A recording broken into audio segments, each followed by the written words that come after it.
Hello friends, আমরা এখন চলে এসেছি একদম নিম্নতম গ্রামের দিকে, যেখানে নতুন চেতনায় আজকে দারুণ কিছু অনুষ্ঠান এখানে হয়েছে।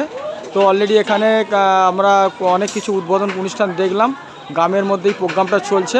তো অলরেডি এখানে আমরা ক্লাবের সেক্রেটারিকে পেয়েছি, তো ওনার মুখ থেকে জেনে নেব ওনাদের এবছরের কি পরিকল্পনা এবং কি প্রোগ্রাম চলছে।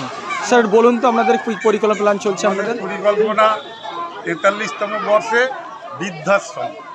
তা আপনাদের এই প্ল্যান কেন, হঠাৎ বৃদ্ধাশ্রম প্রোগ্রাম করলেন কেন? দেখুন, বর্তমান যুগে পেপারে এবং টিভিতে দেখতে পাচ্ছি অনেক জন্মদাতা পিতামাতা আজকে অসহ্য যন্ত্রণা সহ্য করে বৃদ্ধাশ্রমে দিন কাটাচ্ছে।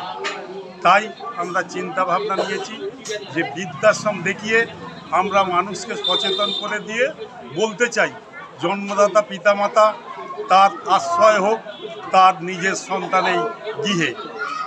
নমস্কারান্তে, মহাদেবপুর বিজয় সংঘ। অসংখ্য ধন্যবাদ আপনাদের চিন্তাভাবনা, কারণ বর্তমান যে সমাজ যেভাবে চলছে, এখান থেকে যদি মানুষের চেতনা ফিরতে পারে, তার জন্য অভিনন্দন, শুভেচ্ছা জানাই বিজয় সংঘ ক্লাবকে। ধন্যবাদ।